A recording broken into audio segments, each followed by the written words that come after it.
Orang yang percaya kepada Yesus, orang yang berada di dalam Kristus, akan mengalami kematian satu kali, tetapi akan hidup dua kali. Tapi orang di luar Kristus, orang yang tidak percaya kepada Yesus, hidup satu kali, mati dua kali. Saudara mau pilih yang mana? Mati satu kali, tapi hidup dua kali di dalam dunia yang sementara ini, dan juga di dalam kekekalan bersama-sama dengan Allah. Atau hidup satu kali di dalam dunia yang sementara ini, lalu mati secara fisik dan mati di dalam kekekalan, terpisah dari Allah untuk selama-lamanya.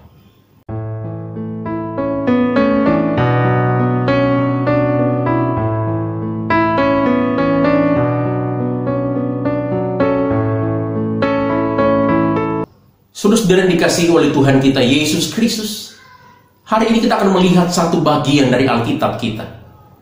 Dari Kejadian pasal yang kelima, ayat 21 sampai ayat yang ke-24. Kejadian pasal 5 ayat 21 sampai ayat yang ke-24. Begini kata firman Tuhan. Setelah Henokh hidup 65 tahun, ia memperanakan Metusalah. Dan Henokh hidup bergaul dengan Allah selama 300 tahun lagi setelah ia memperanakan Metusalah, dan ia memperanakan anak-anak lelaki dan perempuan. Jadi Henokh mencapai umur 365 tahun. Dan Henokh hidup bergaul dengan Allah. Lalu ia tidak ada lagi, sebab ia telah diangkat oleh Allah. Saudara-saudara yang dikasihi oleh Tuhan kita Yesus Kristus, izinkan saya untuk mengajak kita sedikit berimajinasi. Mari kita membayangkan seolah-olah kita sedang berada di sebuah padang gurun yang gersang, sebuah padang gurun yang kering, di mana di sana tidak ada kehidupan. Di tengah-tengah padang gurun yang gersang, padang gurun yang kering, itu panas terik matahari begitu menyengat. Dan di tengah-tengah padang gurun itu, kita kehausan, kita kehabisan air, dan di sekitar kita tidak ada air. Di tengah-tengah kondisi yang demikian, tubuh kita mulai melemah karena dehidrasi yang begitu hebat yang kita alami. Bayang-bayang kematian pun terasa semakin dekat dengan kita. Di dalam keputusasaan, di dalam penderitaan yang amat sangat itu, di tengah-tengah usaha kita untuk coba menemukan setitik air di tengah-tengah padang gurun itu, tiba-tiba kita menemukan mata air di tengah-tengah padang gurun itu. Apa yang kita rasakan? Bagaimana reaksi kita? Saya memastikan kita pasti akan sangat bersukacita, karena kita menemukan harapan kehidupan di tengah-tengah ancaman kematian.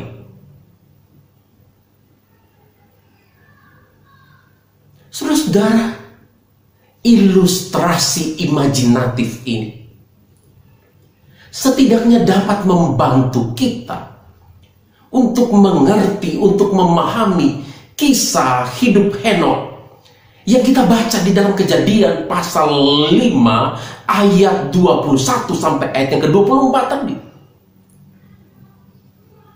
Kalau kita membaca secara keseluruhan Kejadian pasal yang kelima, ayat 1 sampai ayat yang ke-32, Bagian ini menceritakan silsilah atau keturunan Adam. Di dalam bagian ini Alkitab menunjukkan kepada kita bagaimana keturunan Adam sejak dari mereka lahir dan akhirnya berujung kepada kematian. Kalau kita baca mulai dari ayat yang kelima misalnya, Alkitab mengatakan jadi Adam mencapai umur 930 tahun lalu ia mati. Ayat yang ke-8, jadi Set mencapai umur 912 tahun lalu ia mati. Ayat 11, Enos mencapai umur 905 tahun lalu ia mati. Ayat 14, jadi Kenan mencapai umur 910 tahun lalu ia mati. Ayat 17, jadi Mahalael mencapai umur 895 tahun lalu ia mati. Lalu ayat 20 Alkitab berkata, jadi Yared mencapai umur 962 tahun lalu dia mati. Saudara-saudara yang dikasihi oleh Tuhan, ayat 1 sampai ayat yang ke-20 dari Kejadian pasal yang kelima ini menunjukkan kepada kita sepanjang apapun umur manusia, sepanjang apapun hidup manusia, tetapi pada akhirnya akan berujung kepada kematian. Tetapi di dalam ayat 21 sampai ayat yang ke-24 yang kita baca tadi, kita bisa melihat sesuatu yang berbeda dari kisah hidup Henokh. Tidak seperti para pendahulunya yang kisah hidup mereka dikatakan lalu ia mati. Dalam kisah hidup Henokh, di dalam ayat 24 Alkitab mengatakan, lalu ia tidak ada lagi sebab ia telah diangkat oleh Allah.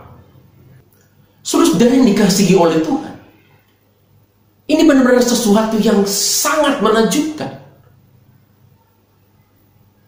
Sebab kalau kita membaca Kejadian pasal 5 ayat 1 sampai 32, itu bukan saja menceritakan silsilah keturunan Adam, tetapi juga menunjukkan kebenaran firman Allah kepada Adam di dalam Kejadian pasal 2 ayat 17, bahwa manusia akan mati oleh karena dosanya.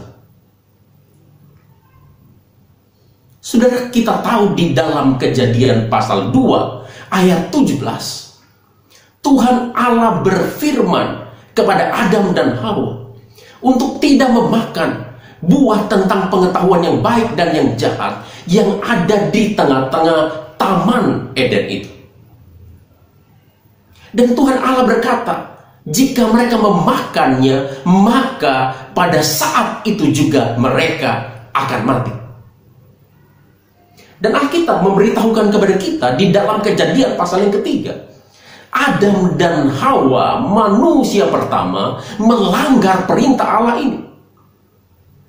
Oleh sebab itu, sejak saat itu, manusia sudah jatuh ke dalam dosa. Manusia berada di bawah kuasa dan kutuk dosa. Manusia sudah mati di hadapan Allah. Alkitab berkata di dalam Roma pasal 6 ayat 23 bagian A, sebab upah dosa ialah maut.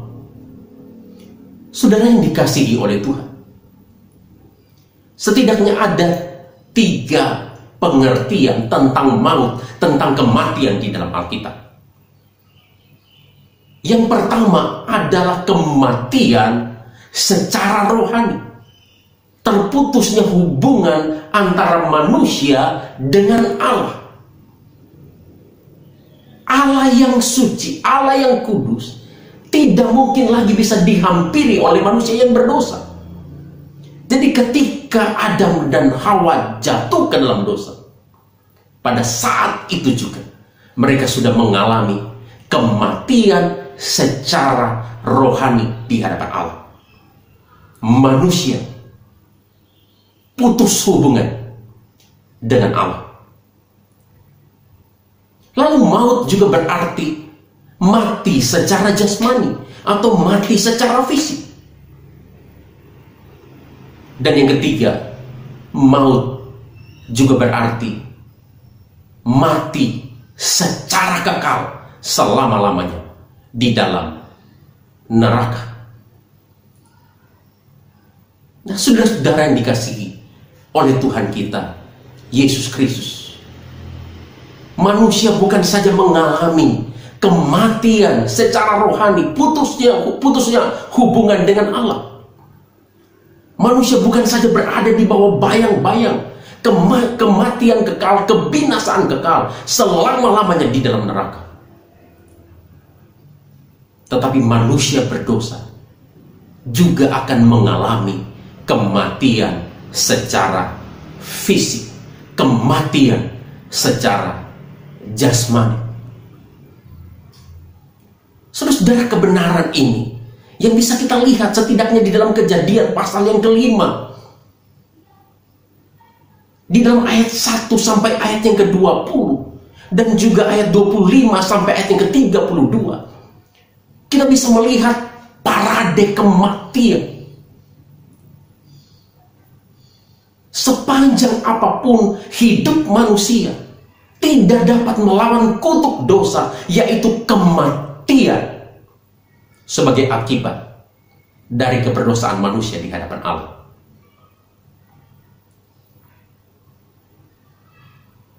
Karena itu saya suka satu peribahasa di dalam bahasa Tionghoa kuno yang mengatakan, semua orang sedang berbaris menuju kepada kematian. Semua orang sedang berbaris menuju kepada kematian.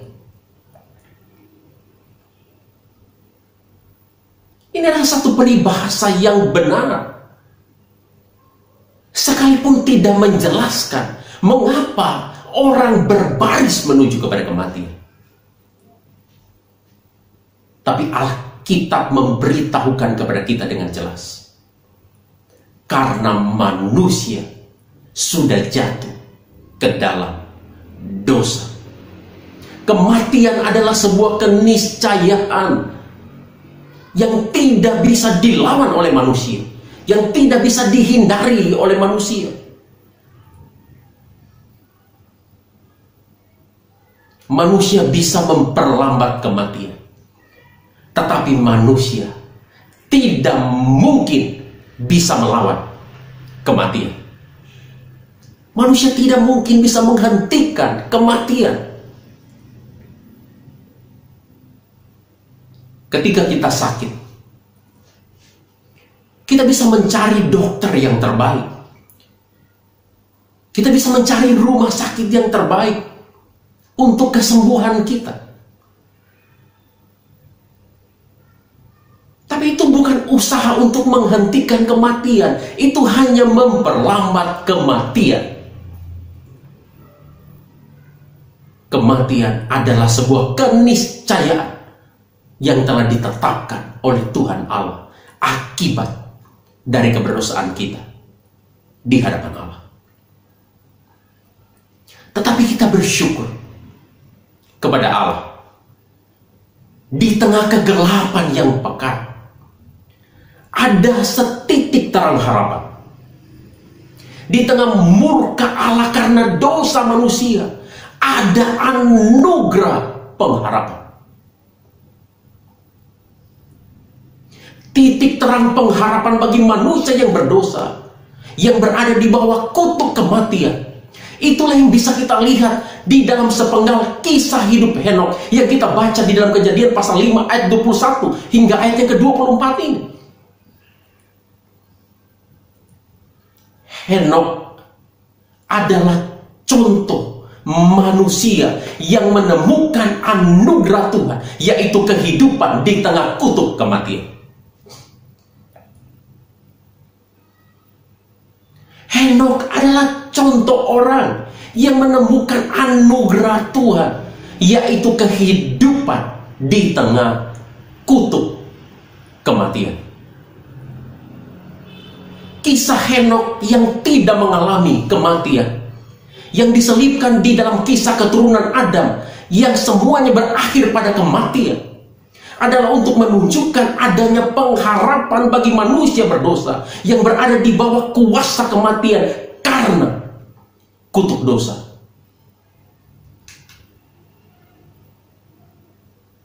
Saudara, kita bersyukur kepada Tuhan.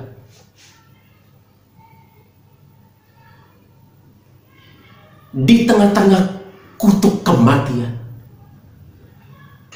oleh karena keberdosaan manusia di hadapan Allah, ada pengharapan kehidupan.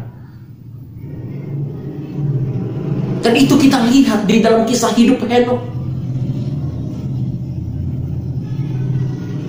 Tetapi pertanyaannya, mengapa Henokh tidak mengalami kematian? Saudara yang dikasihi oleh Tuhan,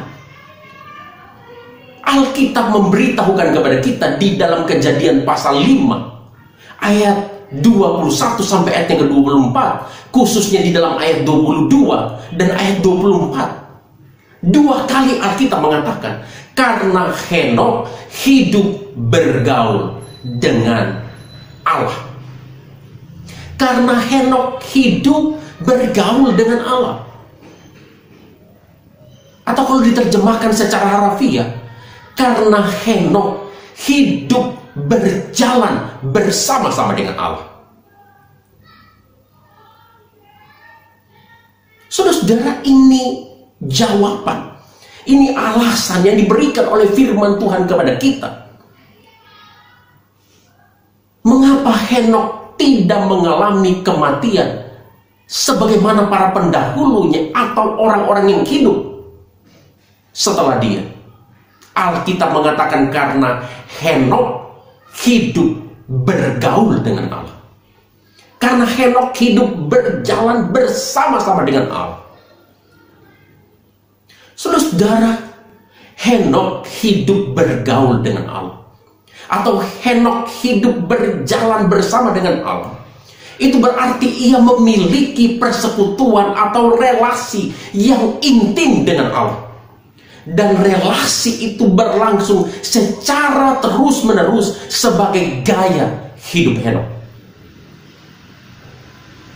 Jadi Henokh hidup bergaul dengan Allah, atau Henokh berjalan bersama-sama dengan Allah.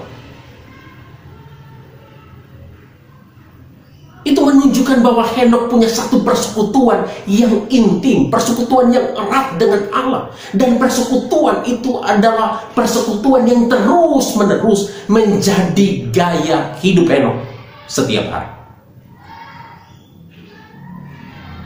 Nah, oleh sebab itu kalau kita membaca di dalam Ibrani pasal 11 ayat yang ke-5, Alkitab mengatakan, hal inilah yang membuat Henokh berkenan kepada Allah.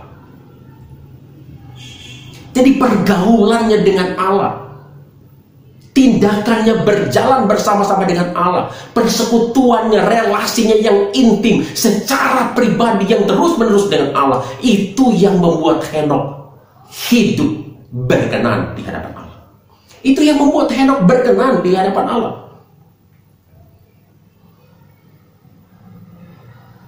Saudara-saudara, dari hal ini kita bisa melihat satu kebenaran.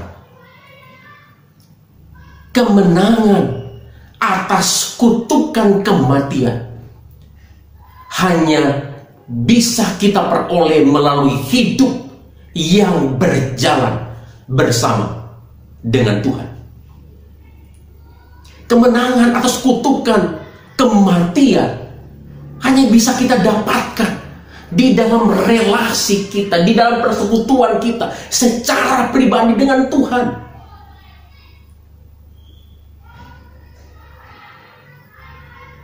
Saudara, bukankah hal ini juga yang diajarkan oleh Alkitab kepada kita secara khusus di dalam Perjanjian Baru?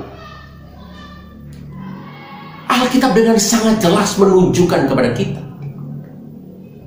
bahwa persekutuan atau relasi kita yang intim secara pribadi dengan Yesus Kristus merupakan jalan bagi kita untuk mengalami kemenangan atas kutuk kematian oleh karena dosa kita. Beberapa bagian di dalam Perjanjian Baru dengan jelas mengatakan kepada kita, misalnya di dalam Yohanes pasal 3 ayat 16 yang terkenal itu, Alkitab dengan sangat jelas mengatakan, setiap orang yang percaya kepada Kristus, setiap orang yang percaya kepada Yesus tidak akan binasa, melainkan beroleh hidup yang kekal. Bahkan Tuhan Yesus sendiri dalam Yohanes pasal 11 ayat 25 dan 26 dengan jelas mengatakan kebenaran ini. Tuhan Yesus berkata, akulah kebangkitan dan hidup. Setiap orang yang percaya kepadaku, ia akan hidup walaupun dia sudah mati. Dan setiap orang yang hidup dan percaya kepadaku, ia tidak akan mati untuk selama-lamanya. Lalu dalam Yohanes pasal 17 ayat yang ketiga, Tuhan Yesus juga mengatakan, inilah hidup yang kekal itu,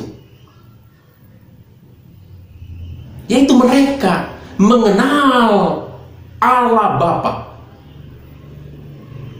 dan mengenal aku, kata Tuhan Yesus, yang diutus oleh Bapa. Jadi dari sini kita bisa melihat bahwa hidup kekal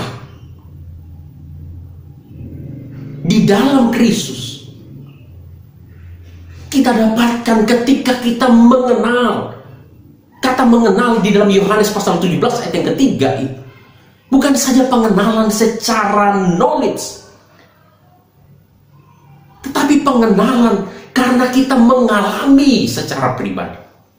Ini bicara soal apa? Ini bicara soal relasi, persekutuan yang intim dengan Kristus. Jadi hidup yang kekal kita alami hanya melalui pengenalan relasi kita secara pribadi dengan Allah di dalam Kristus Yesus. Bahkan kalau kita membaca di dalam 1 Tesalonika pasal 4 ayat 16 sampai ayat yang ke-17, Alkitab dengan jelas mengatakan bahwa orang percaya yang masih hidup pada waktu kedatangan Yesus Kristus yang kedua kali tidak akan mengalami kematian secara fisik, secara jasmani, tetapi mereka akan diangkat oleh Allah ke sorga bersama-sama dengan Kristus. Saudara yang dikasihi oleh Tuhan, hal ini sekali lagi menunjukkan kepada kita satu kebenaran yang penting. Betapa pentingnya kita memiliki relasi persekutuan yang intim secara pribadi dengan Allah di dalam Kristus Yesus. Betapa pentingnya kita memiliki satu pengenalan secara pribadi dengan Kristus.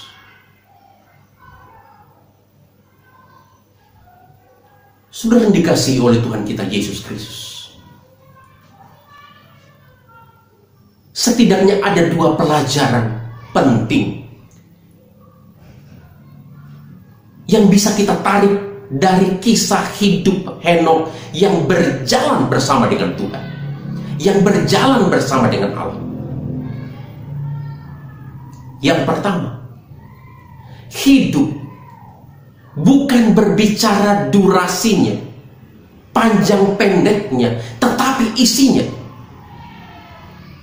Hidup bukan bicara soal durasinya, tetapi isinya.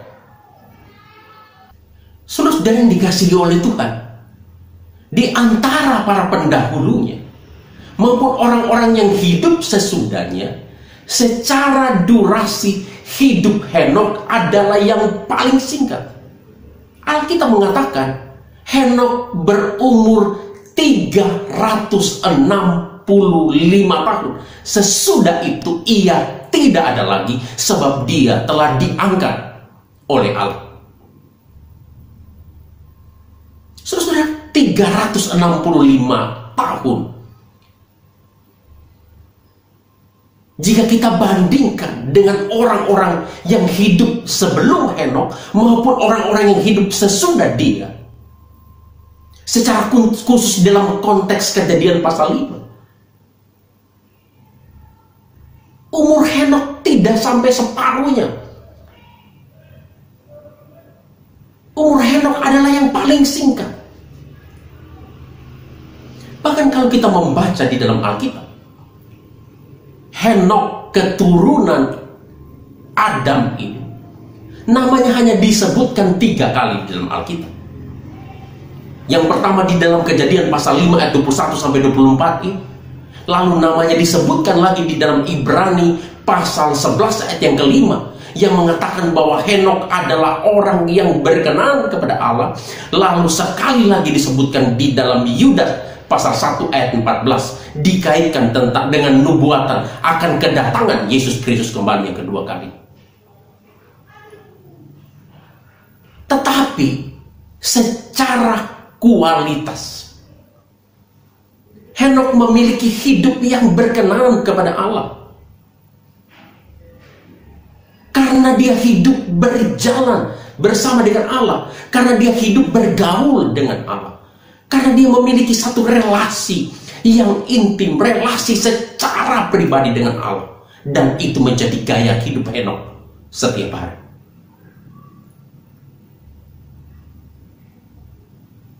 Saudara, kebenaran ini mengingatkan kepada kita akan satu kebenaran yang lain di dalam Alkitab. Alkitab memberikan kita satu contoh dari hidup Yesus Kristus Tuhan kita. Saudara, secara usia, umur Yesus tidak terlalu panjang. Secara usia, Yesus hanya hidup kira-kira 33 tahun di dalam dunia ini. Tetapi Alkitab dengan sangat jelas menunjukkan kepada kita bagaimana Yesus memiliki relasi yang intim dengan Bapanya di sorga. Yesus punya satu relasi yang begitu dekat, persekutuan yang begitu intim dengan Bapa di sorga. Hidup Yesus memperkenankan hati Bapanya.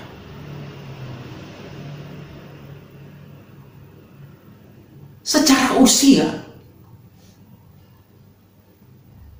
umur Yesus begitu singkat.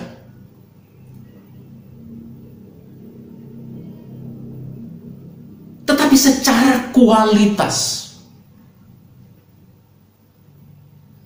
Yesus memiliki hidup yang berkenan di hadapan Allah. Jadi hal ini sekali lagi mengajarkan kepada kita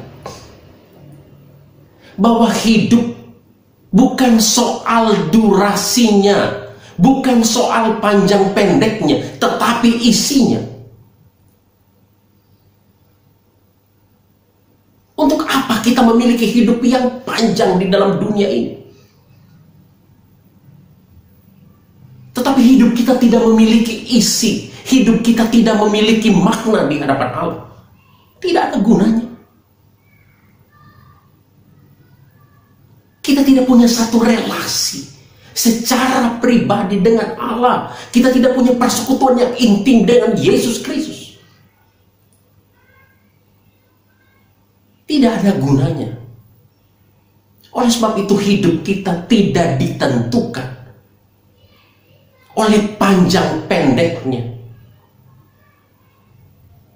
tetapi ditentukan oleh isinya, ditentukan oleh maknanya. Apakah kita memiliki satu relasi secara pribadi dengan Allah? Kita memiliki satu relasi secara pribadi dengan Kristus? Apakah kita berjalan, bergaul bersama dengan Allah di dalam hidup kita? Itu jauh lebih penting. Pelajaran kedua yang bisa kita pelajari dari kisah hidup Henokh yang berjalan bersama dengan Tuhan, yang berjalan bersama dengan Allah. Yang kedua, orang yang berjalan bersama Tuhan dapat menemukan kehidupan dalam kutukan kematian. Orang yang berjalan bersama dengan Tuhan dapat menemukan kehidupan di dalam kutukan kematian. Saudara-saudara yang dikasihi oleh Tuhan, semua orang akan mengalami kematian. Tidak ada seorang pun yang bisa menghindar dari kematian. Sepanjang apapun hidup manusia akan berujung kepada kematian.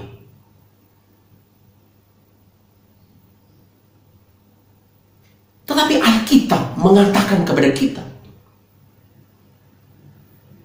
semua orang yang berada di dalam Kristus memiliki pengharapan akan kehidupan yang kekal setelah kematian. Kematian secara fisik adalah sesuatu hal yang tidak bisa kita hindari. Termasuk kita orang yang sudah percaya kepada Kristus. Kita juga akan mengalami kematian secara fisik. Kecuali satu. Kalau hari ini, atau mungkin besok, Yesus Kristus datang kembali yang kedua kali,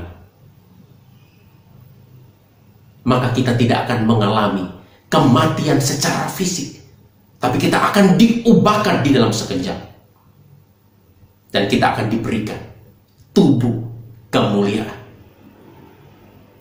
Tetapi selama Kristus belum datang kembali yang kedua kali, semua orang, termasuk kita orang yang percaya kepada Kristus, juga akan mengalami kematian. Tapi kita bersyukur, orang-orang yang berada di dalam Kristus punya pengharapan akan kehidupan yang kekal setelah kematian di dalam dunia ini. Oleh sebab itu ada orang yang mengatakan, orang yang percaya kepada Yesus mati satu kali, tetapi hidup dua kali. Tapi orang di luar Kristus, orang yang tidak percaya kepada Yesus, hidup satu kali, mati dua kali. Saya ulangi, orang yang percaya kepada Yesus, orang yang berada di dalam Kristus, akan mengalami kematian satu kali, tetapi akan hidup dua kali. Tapi orang di luar Kristus, orang yang tidak percaya kepada Yesus, hidup satu kali, mati dua kali. Apa artinya? Bagi kita orang yang berada di dalam Kristus, bisa mengalami kematian satu kali. Di mana? Di dalam dunia ini, ketika kita mati secara fisik, secara jasmani. Tetapi kita akan hidup dua kali. Yang pertama, hidup di dalam dunia yang sementara ini, sekarang. Dan yang kedua, hidup kekal bersama-sama dengan Allah selama-lamanya setelah kita mengalami kematian secara fisik. Tapi bagi orang di luar Kristus, mereka juga akan mengalami kematian secara fisik. Tapi bukan hanya itu saja. Alkitab mengatakan kepada kita, bagi orang-orang yang tidak percaya kepada Kristus, juga akan mengalami kematian kekal selama-lamanya, akan terpisah dari Allah setelah kematian di dalam dunia ini. Jadi mati secara fisik dan mati di dalam kekekalan. Hidup hanya satu kali, hidup di dalam dunia yang sementara. Saudara mau pilih yang mana? Mati satu kali, tapi hidup dua kali di dalam dunia yang sementara ini, dan juga di dalam kekekalan bersama-sama dengan Allah. Atau hidup satu kali di dalam dunia yang sementara ini, lalu mati secara fisik dan mati di dalam kekekalan, terpisah dari Allah untuk selama-lamanya. Saudara yang dikasihi oleh Tuhan kita Yesus Kristus, kebenaran firman Tuhan hari ini sekali lagi mengingatkan kita bahwa hidup bukan durasinya, tetapi isinya. Hidup bukan lamanya, tetapi maknanya. Oleh sebab itu, satu pertanyaan yang harus menggelisahkan hati kita. Sudahkah kita memiliki pengenalan secara pribadi dengan Tuhan Yesus Kristus sebagai Tuhan dan Juru Selamat kita?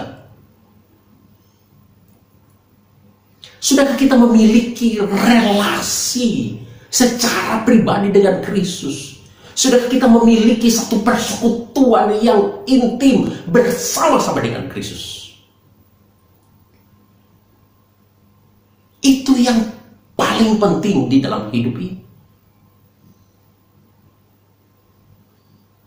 Sekali lagi, tidak peduli berapa panjang, berapa lama kita hidup di dalam dunia ini.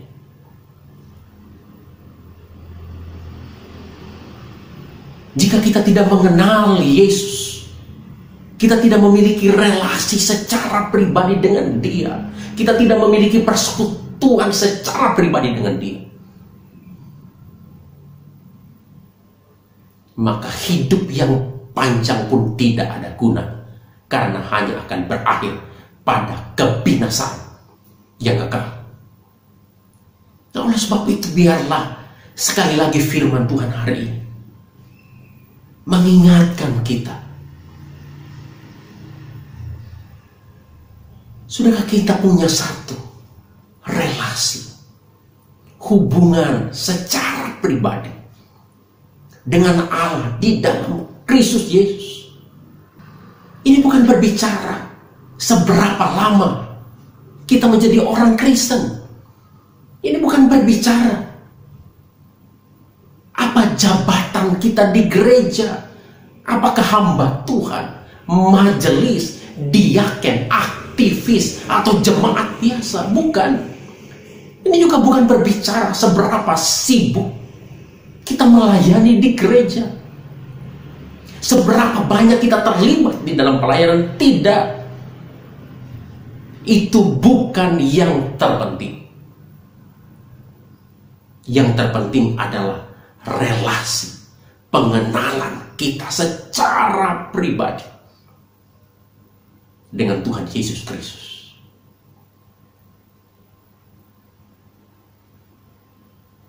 Nah, bagaimana relasi kita dengan Kristus hari ini?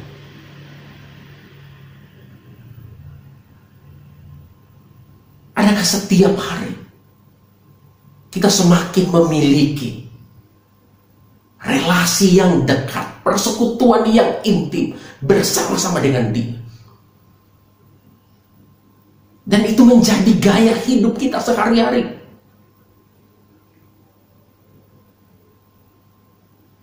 Dan itu bisa kita lihat dari bagaimana kerinduan kita untuk membaca firman Tuhan, untuk bergaul dengan firman Tuhan, bisa dilihat dari kehidupan doa kita setiap hari.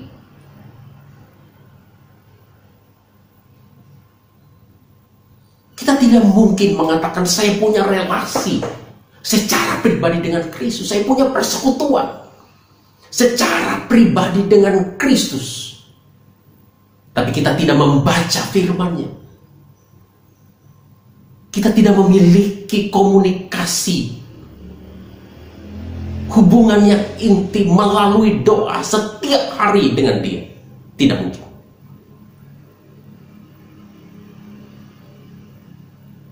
Sudahkah kita memiliki hidup yang berjalan bersama-sama dengan Allah? Sudahkah hidup kita semakin bergaul akrab dengan Allah? Sudahkah kita memiliki relasi persekutuan yang intim, yang secara terus-menerus dengan Allah di dalam Kristus Yesus, di dalam kehidupan kita?